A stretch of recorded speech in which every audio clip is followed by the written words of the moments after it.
How do you see the principal macroeconomic fundamentals in the budget? Thank you very much for having me. Let me start by letting our viewers know that this current budget, especially at the very important juncture where this budget comes, we theoretically would expect three main deliverables of this budget. First is, how does the budget impact economic growth? How it can lead to a revival of growth in this country. Second is, how far is the budget in its pro-poor objectives? What will be the impact of various budgetary interventions on poverty in Pakistan? And third is, how well can this budget or fiscal policy as a whole become a tool for redistribution of wealth in the society? Now, within these three questions, and I will limit my answer to what you asked, which is the macroeconomic aspect, I think there will be two or three implications of this budget. First is that the government will remain resource constrained because we are not seeing any additional taxation measures. So the tax to GDP ratio will remain under pressure, which in turn also means that the development expenditure, which should have been done to meet the pro-poor objectives in this country, this development expenditure will also remain under pressure. And presumably, if God forbid we have floods this year like the last year, this development budget will be further reduced. And the third is that this being a deficit budget will have implications on keeping our exchange rate under pressure and inflation rate threatening. And both in turn can impact the competitiveness of our exports on the balance of payment side. How do you see this budget, impact redistribution of wealth? Textbook economics, one would have expected that redistribution of wealth in the society should ideally be done through a proactive taxation policy, which is a subcomponent of your overall fiscal policy. Now, what we were expecting in the taxation reforms of Pakistan that were hardly going to come this year, because this is an election year.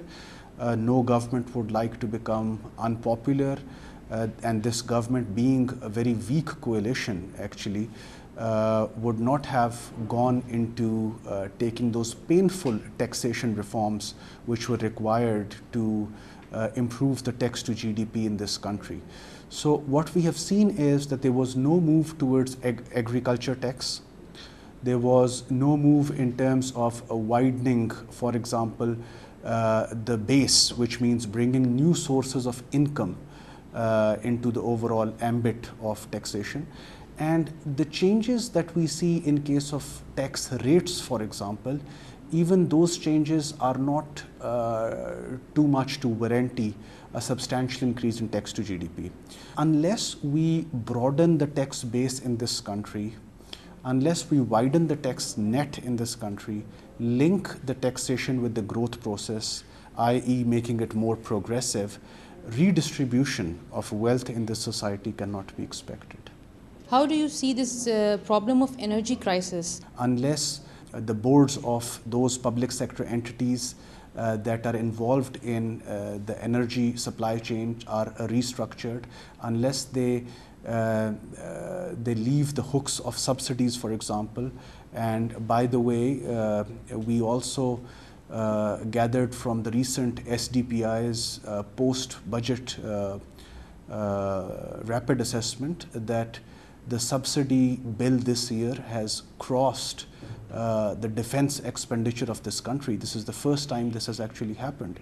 So unless this energy sector comes out of the shackles of subsidy, improves its governance, there shouldn't be any provision for this energy sector in the budget, because there is no use throwing in taxpayers' money into a sector which is hemorrhaging us to quite a large extent. And finally, within this question, I would also like to see I would also like to say that we need to understand, totally from an analytical and framework point of view, who's benefiting from this energy crisis. So basically what you have at this moment is, and this has to be understood within an incentives framework, because economics naturally is about incentives. Who has an incentive to prolong this energy crisis? So when I look back a couple of, let's say 2 or 3 years back, and I see who has gained from consistent prevalence of circular debt in this country, I see the profits of domestic banks increasing, who were in fact the underwriters of this circular debt. I also see the profits of oil and marketing companies skyrocketing. I also see dedicated oil importing companies who have been gaining immensely during the past 2 or 3 years. And let me be a little more provocative by saying that who were actually the shareholders of these domestic banks, oil and management companies, oil importing companies? One needs to look carefully into the interests, the conflicting interests of those shareholders who were managing the circular debt, and they were also, a couple of them were also men in power. What external help Pakistan is getting other than IMF? IMF help was basically acquired in 2007-8 when we had a weak balance of payment position, and we went back and we signed an over 7 billion standby arrangement with the IMF on conditions that I must say were a bit harsher than we had expected. And suddenly we saw that due to the rising commodity prices as well as rising remittances in this country, in the mid of 2008 and well into 2009 and 10, we managed to improve our foreign exchange reserves position. And we perhaps thought that now we did not need to carry out the painful reforms that, by the way, were very much needed and advised by IMF as a conditionality under the standby arrangement.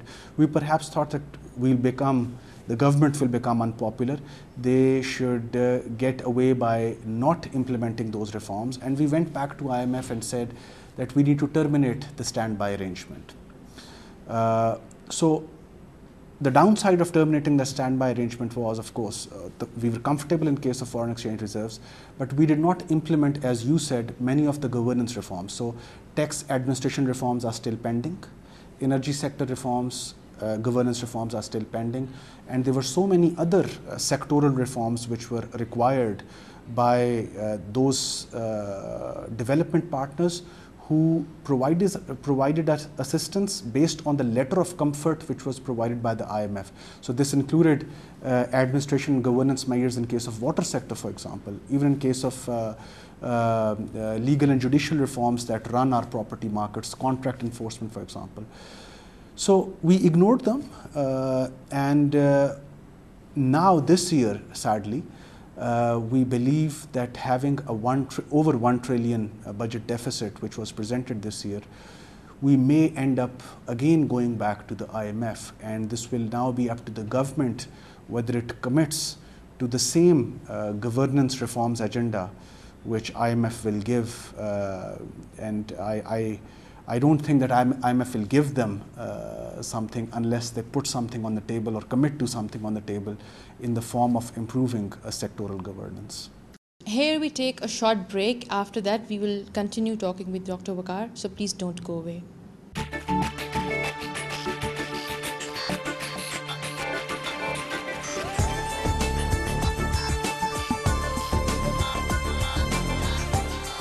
It's diverse. It's original. It's SDTV.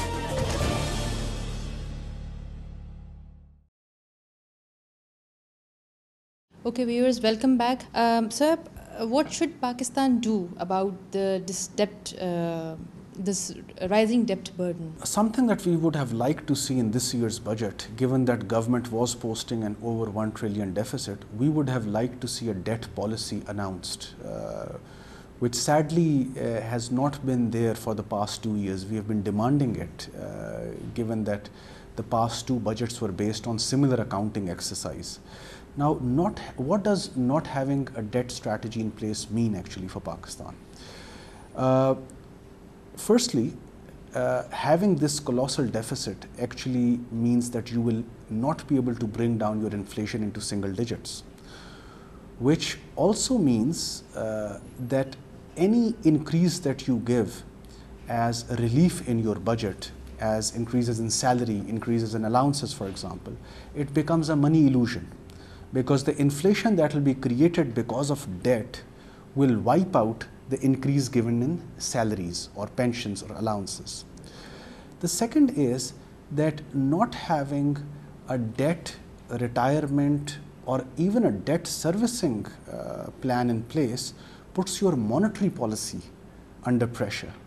We saw in this monetary policy, which was announced this week, that the private sector of Pakistan was expecting that the policy rate will be brought down simply because they are being hit by the energy crisis, they are being hit by the recession in the global markets.